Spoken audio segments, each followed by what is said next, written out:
Saudações! Essa é a sétima aula da disciplina de Introdução à Inteligência Artificial e Computacional. Meu nome é Leonardo Bonato Félix. Essa aula abordará os conceitos fundamentais do aprendizado não supervisionado. As inteligências artificiais, ajustadas através de aprendizado não supervisionado, são capazes de resolver alguns tipos de problema. Nesta aula, veremos o que é agrupamento e o que é redução de dimensionalidade. No aprendizado não supervisionado, apenas dados de entrada são fornecidos para o treinamento. Não há saídas rotuladas a serem associadas, mas pode ser surpreendente saber que ainda é possível encontrar muitos padrões interessantes e complexos ocultos nos dados sem quaisquer rótulos. Um exemplo de aprendizagem não supervisionada na vida real seria classificar moedas de cores diferentes em pilhas separadas. Ninguém te ensinou como separar, mas apenas olhando suas características, como a cor, você pode ver quais moedas estão associadas e agrupá-las em seus grupos corretos. Uma desvantagem é que o aprendizado não supervisionado pode ser mais difícil do que o aprendizado supervisionado, pois a remoção da supervisão significa que o problema se tornou menos definido. Os algoritmos de aprendizagem têm uma ideia menos focada de quais padrões procurar nesse caso. Pense nisso em seu próprio aprendizado. Se você aprendeu a tocar violão sendo supervisionado por um professor, aprenderá rapidamente reutilizando o conhecimento supervisionado de notas, acordes e ritmos. Mas se você só estudasse sozinho, seria muito menos provável e mais difícil saber por onde começar. No aprendizado não supervisionado, você começa do zero e pode até encontrar uma maneira nova e melhor de resolver algum problema. Por isso que a aprendizagem não supervisionada também é conhecido como descoberta de conhecimento. O aprendizado não supervisionado é muito útil ao conduzir análises exploratórias de dados.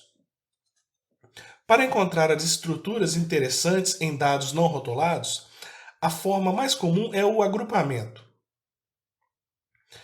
Entre outros, há também redução de dimensionalidade, modelos de variáveis latentes e detecção de anomalias, e técnicas não supervisionadas mais complexas envolvem redes neurais, como autocodificadores e as Deep Belief Networks. O aprendizado não supervisionado é usado principalmente para análise de agrupamento, que vem do inglês clustering. O clustering é o ato de criar grupos com características diferentes. O agrupamento tenta encontrar vários subgrupos em um conjunto de dados. Como esse é um aprendizado não supervisionado, nós não estamos restritos a nenhum conjunto de rótulos e somos livres para escolher quantos clusters criar. Isso é tanto uma bênção quanto uma maldição. A escolha de um modelo com um número correto de clusters deve ser conduzida por meio de um processo empírico. Por exemplo, tomando a velocidade máxima e o peso de veículos, podemos plotar esses valores no formato de pontos num plano. Vamos agora ajustar empiricamente 3 clusters para essa nuvem de pontos e nomeá-los. Com isso, se um novo carro for lançado, podemos classificá-lo dentre esses 3 clusters, tomando para isso a distância do ponto, formado por sua velocidade máxima e peso, para o centro de cada cluster. A menor distância indicará qual a classificação do novo ponto.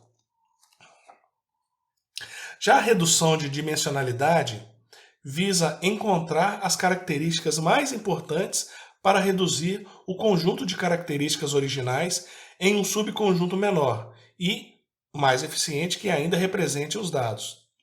Por exemplo, ao prever o número de visitantes de uma praia, podemos usar a temperatura, o dia da semana, o mês e o número de eventos programados para esse dia como entradas. Mas o mês pode não ser importante para prever o número de visitantes. Características irrelevantes como essa podem atrapalhar os algoritmos de IA e torná-los menos eficientes e precisos. Usando a redução de dimensionalidade, apenas as entradas mais importantes são identificadas e usadas. A análise de componentes principais, ou PCA, é uma técnica comumente usada com essa finalidade. Pessoal, espero que vocês tenham gostado da aula. Espero que ela tenha sido informativa e desperte a curiosidade de vocês sobre os temas aqui apresentados. A todos eu desejo bons estudos e até a próxima aula.